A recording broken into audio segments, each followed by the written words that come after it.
अस्सलाम वालेकुम एवरीवन, मैं हूं मोहम्मद तलहा और आप लोग देख रहे हैं तलाश फेस अकेडमी। आज इस वीडियो के अंदर हम लोग कवर करने वाले हैं हमारे चैप्टर नंबर 8 के न्यूमेरिकल। और चैप्टर नंबर 8 के न्यूमेरिकल्स ऑलरेडी हम लोग 1 से लेकर 5 तक सॉल्व कर चुके हैं। अगर नहीं देखे तो लिंक यहाँ पे मिल जाएगा आई बटन में, उसको देख लो। और आज की इस वीडियो के अंदर हम लोग कवर करने वाले हैं रिमेनिंग न्यूमेरिकल्स, और वो हैं from numerical number 6 to numerical number 10।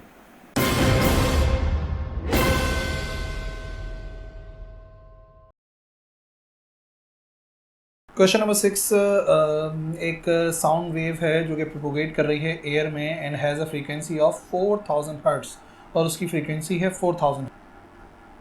तो हमें कैलकुलेट करना है परसेंट चेंज इन वेवलेंथ। अब याद रखो, हमें परसेंट चेंज पता करना है in wavelength when the wave front initially in a region, जबकि जो वेव फ्रंट थी वो पहले जिस रीजन में थी वहाँ का टेम्परेचर था 27 डिग्री सेल्सियस, और फिर वो एंटर करती है एक ऐसे रीजन के अंदर जहाँ का टेम्परेचर इंक्रीज़ हो जाता है, डिक्रीज़ हो जाता है सॉरी टू 10 डिग्री सेल्सियस, यानी कि एक हॉटर प्लेस से कोल्डर प्लेस की तरफ जा रही है, यानी कि 27 डिग्री सेल्सियस से 10 डिग्री सेल्सियस की तरफ जा रही है साउंड वेव, तो जिसकी फ्रीक्वेंसी 4000 हर्ट्ज़ है। तो हमें कैलकुलेट करना है कि कितना उसकी वेवलेंथ में चेंज आएगा, और वो भी परसेंट चेंज कैलकुलेट करना है। देखो, फ्रीक्वेंसी हमें पता है 4000 हर्ट्ज़ है, परसेंट चेंज का वेवलेंथ क्या हो गया, कितना चेंज आया डिवाइडेड बाय एक्चुअल वैल्यू क्या थी, ठीक है। या फिर किसी भी एक वेवलेंथ के साथ डिवाइड कराएंगे तो परसेंट चेंज को हम इजीली कैलकुलेट कर सकते हैं। तो change in wavelength divide by wavelength और मल्टीप्लाई बाय 100 करेंगे तो परसेंटेज में आंसर आ जाएगा। ये हमें फाइंड करना है। दो टेम्परेचर गिवन है, टेम्परेचर 1 जो है ना वो है 27, तो उसको कैल्विन में पहले कन्वर्ट करना पड़ेगा। कैल्विन में कन्वर्ट करने के लिए प्लस 273 करेंगे तो आंसर आ जाएगा 300 कैल्विन। और इसी तरीके से T2 को कन्वर्ट करेंगे तो 10 प्लस 273 हो जाएगा 283 कैल्विन, ठीक है। उसके बाद अब ये देखो, जो स्पीड ऑफ साउंड है वो फॉलो करता है mathematical relation with the temperature, ठीक है ना। हमें पता है कि जो रिलेशन है वो ये था कि V डायरेक्टली प्रोपोर्शनल होता है अंडर रूट टी के, यानी कि जो speed of sound in air है वो डायरेक्टली डिपेंड करती है to the under root of its temperature, ठीक है। अगर वो वाकई इस पर प्रोपोर्शनल है, डायरेक्टली प्रोपोर्शनल है उसके स्क्वायर रूट के, तो रेशो सेम रहेगा। तो रेशो सेम रहेगा तो V1 डिवाइड बाई V2 बराबर आ सकता है under root T1 upon T2। Temperature को कन्वर्ट करना लाजमी याद रखना, वरना सब गलत हो जाएगा अगर सेल्सियस में सॉल्व किया तो, ठीक है। तो सबसे पहले मतलब V is equal to F lambda या न्यू लेमडा, ठीक है। V बराबर होता है स्पीड का जो फॉर्मूला था एफ लेमडा, या इस क्वेश्चन के अंदर हमने उसको फ्रीक्वेंसी पर न्यू से शो करा है, तो वो जाएगा न्यू लेमडा, तो दोनों की जगह पर आ जाएगा। सिर्फ V1 था तो यहाँ पे आ जाएगा लेमडा 1, और V2 लिखा हुआ है तो यहाँ पर आ जाएगा लेमडा 2। तो फ्रीक्वेंसी तो चेंज नहीं हुई, फ्रीक्वेंसी कैंसिल हो जाएंगी, और टेम्परेचर जो पहला वाला है वो है 300 T1, और T2 जो है वो 283 है। सो यहाँ से लेमडा 1 की वैल्यू निकालेंगे, लेमडा 2 इस तरफ जाके हो जाएगा multiply, so lambda 1 is equal to 1.029 lambda 2 के बराबर। अब देखो कैलकुलेट क्या करना है, कैलकुलेट करना है परसेंट चेंज इन वेवलेंथ, ठीक है। तो परसेंट चेंज इन वेवलेंथ तो हम तभी कैलकुलेट कर सकते हैं जब हम वैल्यू कैलकुलेट करें डेल्टा लेमडा की। तो अब डेल्टा लेमडा की वैल्यू है, ठीक है। तो डेल्टा लेमडा बराबर आएगा, चेंज इन वेवलेंथ निकालना है तो वह आ जाएगा लेमडा 1 माइनस लेमडा 2। सो लेमडा 1 की वैल्यू हम लोगों ने फाइंड की थी 1.029 लेमडा 2, और लेमडा 2 जो है वो एज इट इज़ यहाँ पे लिखा हुआ है, ठीक है। यहाँ से हमने कॉमन लेंगे तो क्या कॉमन आएगा, लेमडा 2 कॉमन आएगा, वो इस तरफ जाके हो जाएगा डिवाइड। जो लेमडा 2 कॉमन आएगा वो इस तरफ जाके डिवाइड हो गया, और यहाँ पे बचेगा 1.029, और यहाँ से जब कॉमन ले लेंगे तो 1 बचेगा। तो 1.029 में से 1 को माइनस कराएंगे तो 0.029 आंसर आ जाएगा।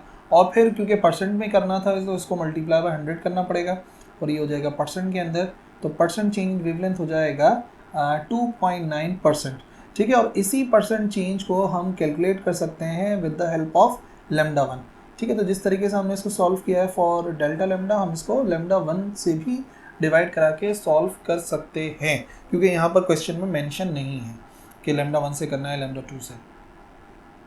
क्वेश्चन नंबर 7, ये इस जैसे न्यूमेरिकल हम लोगों ने लास्ट उसमें भी किए थे पार्ट में।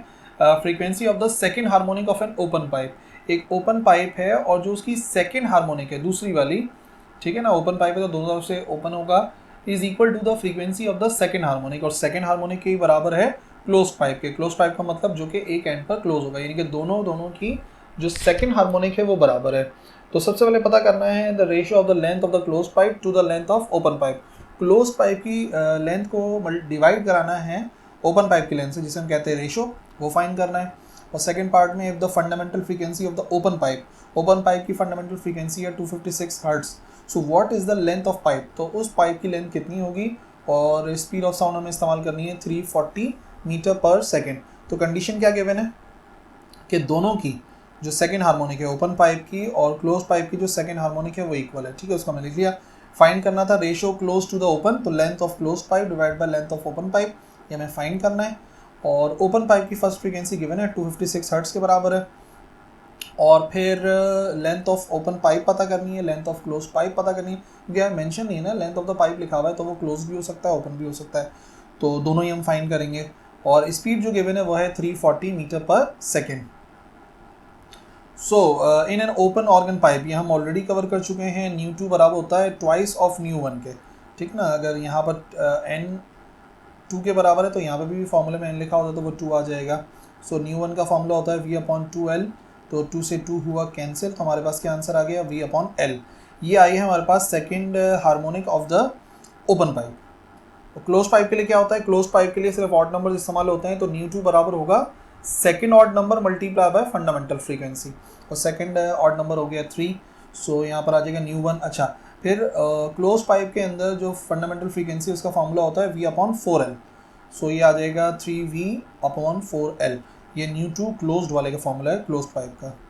और कंडीशन के मुताबिक ये दोनों बराबर गिवन है, गिवन दैट ये दोनों बराबर हैं तो दोनों को इक्वल ले लिया, यहाँ V से V हो गया कैंसिल, सो हमें कैलकुलेट करना था length of close to the open, so ये उधर जाके हो गया मल्टीप्लाई, 3/4 रह गया, ये हमने कैलकुलेट कर लिया, चाहे तो पॉइंट में भी कर सकते हैं। फर्स्ट पार्ट यही था जो हमें सॉल्व करना था, ratio between length of close pipe to the length of open pipe.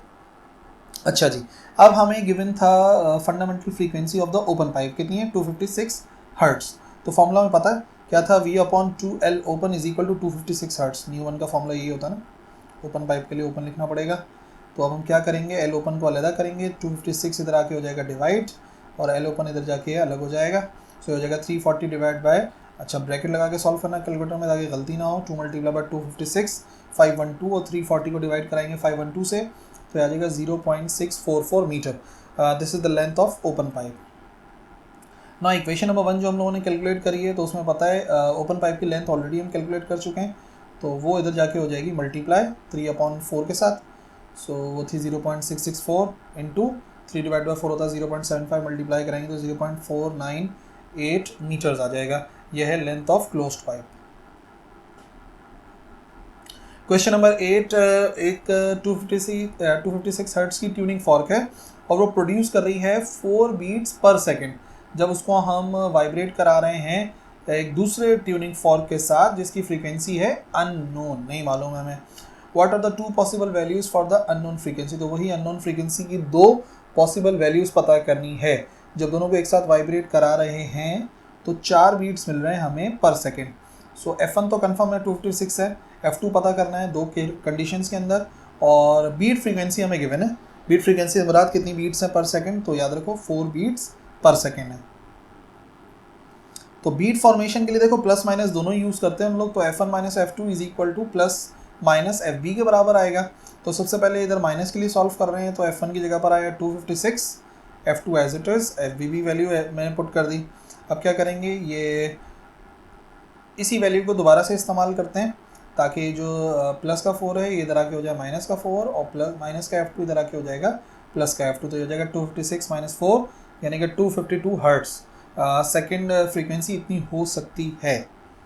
और दूसरी कंडीशन क्या होगी, हम यूज़ कर सकते हैं यहाँ पर वैल्यू कि 256 माइनस F2 बराबर है माइनस FB के, माइनस FB का मतलब हो गया माइनस का 4। अब क्या होगा, ये माइनस का 4 इधर आके होगा प्लस, और माइनस का F2 इधर जाके हो जाएगा प्लस, सो 256 प्लस 4 ये कितना हो जाएगा 260 हर्ट्स। ये है second possible value for the tuning fork. तो देख लो डिफरेंस 4 का ही है, 260 का 256 के साथ देखो डिफरेंस तब भी 4 का है, और 252 का डिफरेंस देखो अगर तो वो भी कितने का डिफरेंस आ रहा है 4 का, और बीट फ्रीक्वेंसी डिफरेंस के बराबर होती है। क्वेश्चन नंबर 9, डॉपलर्स इफेक्ट का एक न्यूमेरिकल है। एक एम्बुलेंस है जो कि ट्रैवल कर रही है down a highway at a speed of 75 miles per hour, ठीक है, एक हाईवे पे ट्रैवल कर रही है 75 माइल्स पर आवर, एक एम्बुलेंस है जो कि सायरन, जिसका सायरन एमिट हो रहा है at a frequency heard by a, ठीक है, एक फ्रीक्वेंसी पर उसको सुन रहा है एक पर्सन, और कार जो ट्रैवल कर रही है, जो शख्स है वो कार में बैठा हुआ है 55 miles per hour in the opposite direction. ठीक है, तो फॉर एग्जांपल एम्बुलेंस ऐसे जा रही है, ठीक है ना, एम्बुलेंस इस तरफ जा रही है, और कार जिसमें लिसनर बैठा हुआ है वो इस तरफ मूव कर रही है। ठीक है, तो दोनों अपोजिट डायरेक्शन में ट्रैवल कर रहे हैं। तो पहले दोनों एक दूसरे की तरफ आ रहे होंगे, और फिर जब क्रॉस कर जाएंगे तो कार यहाँ पहुँच जाएगी, ठीक है, और एम्बुलेंस इस तरफ चली जाएगी। और जब एम्बुलेंस और कार अब दूर चल जा रहे होंगे तो वो अलग केस हो जाएगा, ऊपर वाला केस अलग है, एक दूसरे की तरफ मूव कर रहे हैं और यहाँ पर अवे मूव कर रहे हैं। तो हमें पता करनी है क्या फ्रीक्वेंसी हर्ट करेगा वो लिसनर। सो सोर्स की स्पीड जो कि है एम्बुलेंस की speed 75 miles per hour, frequency यहाँ पर लिखी हुई नहीं है क्वेश्चन के अंदर, वैसे बुक में मेंशन है 400 हर्ट्स है। तो हमें अपेरेंट फ्रीक्वेंसी पता करनी है दोनों ही केसेस के अंदर, जब वो अप्रोच कर रहा है या अवे जा रहा है। ठीक है, पहले कार अप्रोच कर रही होगी और फिर कार अवे जा रही होगी, जैसे मैंने भी समझाया था। सो लिसनर की स्पीड 55 है जो कि कार की स्पीड है, और स्पीड ऑफ साउंड ये 750 माइल्स पर आवर। ठीक है, माइल्स पर आवर में यूज़ करेंगे speed of sound. So formula पहले में दोनों एक दूसरे की तरफ मूव कर रहे हैं, when listener and source both moves towards each other, तो v plus v L divide by v minus v S into actual frequency. तो हमारे पास आ जाएगा न्यू डैश यानी कि अपेरेंट फ्रीक्वेंसी का आंसर। सो ये आ जाएगा 750 प्लस 55, 750 माइनस 75 इंटू 400, तो 805 डिवाइड बाई 675 इंटू 400, तो आंसर आ जाएगा 477 हर्ट्स। और क्योंकि दोनों एक दूसरे की तरफ मूव कर रहे हैं पहले केस के अंदर, तो याद रखो फ्रीक्वेंसी ज़्यादा आनी चाहिए, और आ रही है एक्चुअल फ्रीक्वेंसी कितनी है 400, और जो शख्स है उसको सुनाई देगी 477, उसको ज़्यादा फ्रीक्वेंसी सुनाई देगी जब एक दूसरे की तरफ मूव कर रहे हैं। अब अवे मूव कर रहे हैं तो फॉर्मूले में क्या फ़र्क आता है, यहाँ पर आ जाता है माइनस, यहाँ पर आ जाता है प्लस। ठीक है, जो कि यहाँ पे लिखा हुआ भी है v minus V L divide by V plus V S into V. So वही 750 माइनस 55, 750 प्लस 75 इंटू 400, तो 695 डिवाइड बाई 825 इंटू 400। सॉल्व करने के बाद आंसर कम आना चाहिए 400 से, तो आ जाएगा 337 हर्ट्स, क्योंकि एक दूसरे से अवे मूव कर रहे हैं कार और एम्बुलेंस, तो अपेरेंट फ्रीक्वेंसी इस केस के अंदर कम होगी, और वाकई आ रही है 337 हर्ट्स। तो सबसे पहली बात यह है कि आपने कंडीशन पहचाननी है, तभी फॉर्मूला अप्लाई हो सकता है। क्वेश्चन नंबर 10, एक कार है, ये इजी क्वेश्चन है एज कम्पेयर टू 9। एक कार है जिसका सायरन साउंड कर रहा है 2 किलो हर्ट्स यानी कि 2000 hertz. What frequency will be detected as a stationary observer. ठीक है, इस मरतबा ऑब्जर्वर स्टेशनरी है, ठीक है, और कार अप्रोच कर रही है, कार अप्रोच कर रही है मतलब उसके करीब जा रही है, तो करीब जाने वाला केस होगा। और कार की स्पीड है 80 किलोमीटर पर आवर। कार जिसमें सायरन बज रहा है वो करीब जा रही है, यानी कि सोर्स मूव कर रहा है और ऑब्जर्वर स्टेशनरी है। स्पीड ऑफ साउंड है 1200 किलोमीटर पर आवर। सो डेटा वही है, एक्चुअल फ्रीक्वेंसी 2000 हर्ट्स या 2 किलो हर्ट्स, और अपेरेंट पता करनी है, और सोर्स की स्पीड है 80 किलोमीटर पर आवर उस कार की जिसमें साउंड सायरन बज रहा है, और स्पीड ऑफ साउंड हमें गिवन है 1200 किलोमीटर पर आवर। सो जब सोर्स मूव करती है टुवर्ड स्टेशनरी लिसनर, तो अपेरेंट फ्रीक्वेंसी का फॉर्मूला ये होता है v upon v minus v S into nu. तो वैल्यूज पुट करेंगे 1200, ठीक है, जो कि है 1200 किलोमीटर पर आवर इंटू 2, जो कि एक्चुअल है किलो हर्ट्स के अंदर, और 1200 माइनस 80, तो ये आ जाएगा डायरेक्टली हमारे पास जो आंसर आएगा वो आ जाएगा किलो हर्ट्स के अंदर, तो वो हो जाएगा 2.143 किलो हर्ट्स। ये होगी अपेरेंट फ्रीक्वेंसी, जो कि ज़्यादा होनी चाहिए थी क्योंकि जो सोर्स है वो लिसनर के करीब जा रही है। दैट्स इट, हमारा चैप्टर नंबर 8 के न्यूमेरिकल्स कंप्लीट हो गए, और आई होप आप प्रैक्टिस कर रहे होगे, ठीक है ना। तो प्रैक्टिस करते रहो, और जो भी कन्फ्यूजन हैं आप बिल्कुल पूछ सकते हो कमेंट सेक्शन में, मैं इंशाल्लाह रिप्लाई करने की पूरी कोशिश करूँगा। इस लेक्चर के लिए इतना ही था, अगले लेक्चर में मिलेंगे। अल्लाह हाफ़िज़।